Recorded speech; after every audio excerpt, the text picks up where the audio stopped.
Thanks for watching. Don't forget to like, comment, share and subscribe to Mufti Tariq Masood, famous scholar.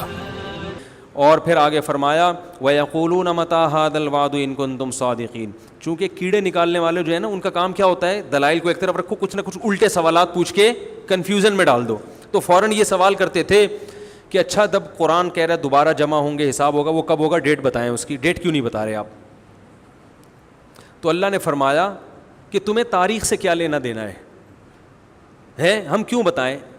کسی چیز کی تاریخ اگر کسی کو معلوم نہ ہو تو اس سے یہ لازم نہیں آتا کہ ایسا دن واقع ہوگا ہی نہیں. مصلحت ہے. جیسے موسیٰ علیہ السلام کو اللہ نے کوہ طور پہ بلایا تو حضرت موسیٰ سے اللہ نے فرمایا اکاد اخفیہا, اے موسیٰ قیامت آئے گی لیکن اس کا ٹائم اور وقت کسی کو نہیں بتاؤں گا میں. اسی اللہ کی مرضی ہے, نہیں بتایا اللہ نے. تو اللہ نے فرمایا کہ وَيَقُولُونَ مَتَىٰ هَٰذَا الْوَعْدُ إِن كُنتُمْ صَادِقِينَ. اے نبی آپ سے کہتے ہیں اگر سچے ہو تو ٹائم بتاؤ کب آئے گی. وَيَقُولُونَ مَتَىٰ هَٰذَا الْوَعْدُ إِن كُنتُمْ صَادِقِينَ قُلْ إِنَّمَا الْعِلْمُ عِندَ اللَّهِ. کہہ دیجئے اس کا علم صرف کس کے پاس ہے, اللہ کے پاس ہے. وَإِنَّمَا أَنَا نَذِيرٌ مُّبِينٌ. اگر میں نے قیامت لانی ہوتی تو میں بتاتا, لانے والا اللہ ہے, وہ نہیں بتا رہا تو میں کہاں سے بتاؤں تمہیں بھائی. کیسی صاف باتیں ہیں نا. اللہ نہ کرے محمد صلی اللہ علیہ وسلم جھوٹے نبی ہوتے, معاذ اللہ, تو بتا دیتے فلاں تاریخ کو آئے گی, 100 سال کے بعد آئے گی. آپ کہتے ہیں یہ جتنے لوگ ہیں 100 سال کے اندر تو میں بھی چلا جاؤں, وہ بھی چلیں گے. تو بھائی جو جھوٹا نبی ہوتا ہے کہہ رہے میری دکانداری تو چلی جائے گی نا, باقی لوگ بھاڑ میں جو مرضی کریں بھاڑ میں جائیں, مجھے اس سے کیا ہے. کیا خیال ہے بھائی. وہ کچھ بھی کہتے چلو میں 100 سال کے بعد کا ٹائم بتا دیتا ہوں, اور 100 سال سے پہلے تو ہم بھی چلے جائیں گے, یہ سارے دنیا سے چلے جائیں گے. بعد والے اگر مجھے جھوٹا سمجھتے بھی ہیں تو جب دنیا سے میں چلا ہی گیا تو میں نے جو مالی جو مفاد حاصل کرنے تھے, عزت حاصل کرنی تھی, پیسہ حاصل کرنا تھا, خواہشات پوری کرنی تھی, میرے تو مزے ہو ہی جائیں گے نا. اس صاف پتہ چلتا ہے کہ آپ صلی اللہ علیہ وسلم یہ دنیا کے لیے نہیں کر رہے تھے. کیونکہ جو شخص اللہ پر جھوٹ باندھ سکتا ہے کہ میں اللہ کا نبی ہوں, اتنا بڑا جھوٹ, وہ جھوٹی تاریخ گھڑ کے کیوں نہیں بیان کر سکتا بھائی. کیا ہو گیا بھائی جان, وہ جھوٹی تاریخ بیان کرنے میں اس کو کتنا ٹائم لگے گا. لیکن نہ, جب سورج گرہن ہوا نا نبی کے دور میں, تو عرب میں یہ مشہور تھا کہ جب کسی بڑی شخصیت کا انتقال ہوتا ہے یا کوئی بڑی شخصیت پیدا ہوتی ہے تو چاند اور سورج اس وقت گرہن ہوتے ہیں. اللہ کی قدرت, اسی دن نبی کے بیٹے کا انتقال ہوا اور چاند یا سورج گرہن ہو گیا. تو صحابہ نے پوچھا یا رسول اللہ آپ کے بیٹے کا انتقال ہوا اس لیے چاند گرہن ہوا. آپ نے فرمایا نہ, سورج اور چاند اللہ کی آیتوں میں سے آیات, یہ کسی کے جینے اور مرنے سے اس کا تعلق نہیں ہے. کوئی جھوٹا نبی ہوتا تو فوراً کیا کہتا, ہاں دیکھو میں بڑا آدمی ہوں اور بڑی شخصیت کے بیٹے کا انتقال ہوا ہے, یہ سورج گرہن اسی کی علامت ہے, آدھے عرب اور مسلمان ہو جاتے ہیں. جھوٹا نبی ہونا کہ فوراً ان چیزوں کو کیش کرائے گا. ہمارے نبی صلی اللہ علیہ وسلم نے کہہ دیا کہ سورج اور چاند کے گرہن ہونے کا کسی کی زندگی اور موت سے تعلق نہیں, اللہ کی نشانی ہے.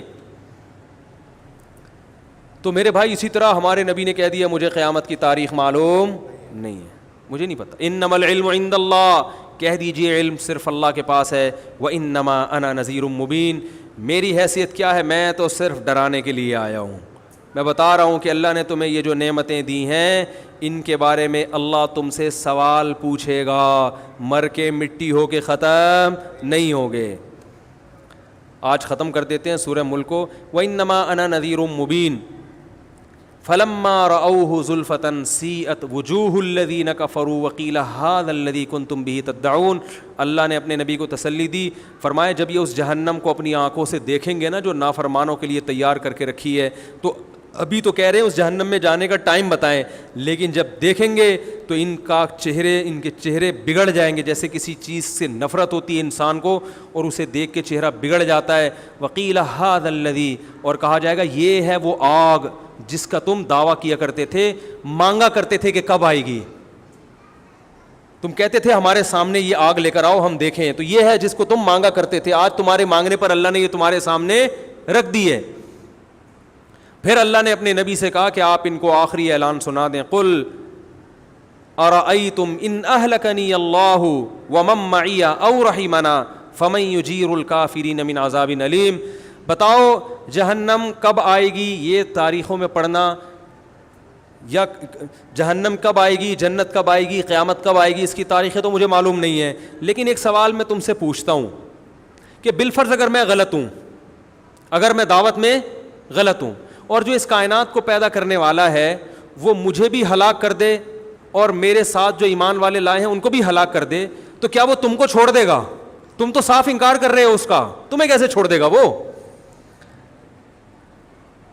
اگر میں دنیا میں ہلاک ہو بھی گیا, تمہارے قتل کرنے سے ہلاک ہو گیا, تمہارے نقصان پہنچانے سے چلا گیا, اپنی مشن میں بالفرض ناکام ہو گیا, تو تم مجھے یہ بتاؤ کہ جو رب مجھے ہلاک کر سکتا ہے وہ اپنے انکار کرنے والوں کو جو سرے سے اس کو مانتے ہی نہیں ہیں, نہ اس کے قانون کو فالو کرتے ہیں, ان کو اس اللہ کے عذاب سے کون بچائے گا؟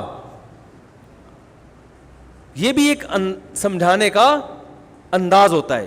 اور پھر اللہ نے ایک دلیل, قل هو الرحمن آمنا به وعلیہ توکلنا, اور اے نبی ان سے کہہ دیجئے وہ اللہ صرف اللہ نہیں ہے, اس کی صفت ہے رحمت کرنے والا. تو جب وہ بغیر مستحق ہونے کے اتنی رحمت کرتا ہے, ہم اگر ان حالات میں اس کے دین پر قائم رہیں گے اور اس کے دین کی تبلیغ کرتے رہیں گے اور تمہاری ان بیہودہ سوالات کی پرواہ نہیں کریں گے, تو اور اس پر ہم ایمان بھی لائے ہیں, تو ہمیں اس رب سے بڑی امیدیں ہیں. قل هو الرحمن آمنا به وعلیہ توکلنا, اور اسی پر اعتماد کر کے ہم اسلام کو فالو کر رہے ہیں. تو ہمیں تو اپنے مشن کے صحیح ہونے پر اطمینان بھی ہے, اور جیسے بھی حالات ہمارے سامنے آ جائیں ہمیں اس پر بھی اطمینان ہے کہ وہ ہمارے حق میں بہتر ہی ہوں گے, چاہے وہ ظاہری لحاظ سے نقصان دہ کیوں نہ ہو. قل هو الرحمن آمنا به وعلیہ توکلنا فستعلمون من هو فی ضلال مبین, تمہیں عنقریب پتہ چل جائے گا کھلی ہوئی گمراہی میں کون پڑا ہوا تھا. اور پھر اللہ نے آخری آیت جو سورہ ملک کی نازل کی, اس میں اللہ نے اپنی ایک اور قدرت کو بیان کیا کہ سورت کو ختم ہوتے ہوتے ایک اور میں اپنی نشانی بیان کر دوں ان لوگوں کے لیے جو اللہ کو نہیں مانتے, یا اللہ کو مانتے ہیں مگر اس کی نہیں مانتے, یا اللہ کے ساتھ شریک کرتے ہیں. سورہ ملک میں بڑی نشانیاں بیان کی نا, آسمان کے ستاروں کا بھی تذکرہ کیا, ہواؤں میں اڑتے ہوئے پرندوں کا بھی تذکرہ کیا, زمین کے مسخر ہونے کا بھی تذکرہ کیا, بہت ساری نشانیاں بیان کی. سورت کا جو اختتام ہے ایک نشانی پر, قل ارأیتم ان اصبح ماؤکم غورا. مجھ پر لوگ اکثر یہ اعتراض کرتے ہیں عقلی باتیں بہت کرتے ہیں, عقلی باتیں. تو بھائی اسلام تو نام ہی عقل کا ہے, قرآن بار بار عقل استعمال کرنے کا حکم دے رہا ہے نا, قرآن میں عقلی دلیلیں زیادہ ہیں. بہت مشکل ہے, ابے کیا ہو گیا, بہت مشکل نہیں ہے, بہت آسان ہے سمجھانا. یہ میری تکیہ کلام بن گیا ہے نا, کیا کروں میں, مجبور ہوں. بہت آسان ہے سمجھانا, اب پھر مزہ نہیں آئے گا. تو قرآن نے عقلی دلائل بہت دی ہیں. سورج کا اختتام کس پر ہو رہا ہے؟ ایک عقلی دلیل پر, کہ عقل استعمال کرو. Thanks for watching. Don't forget to like, comment, share and subscribe to Mufti Tariq Masood Speeches channel.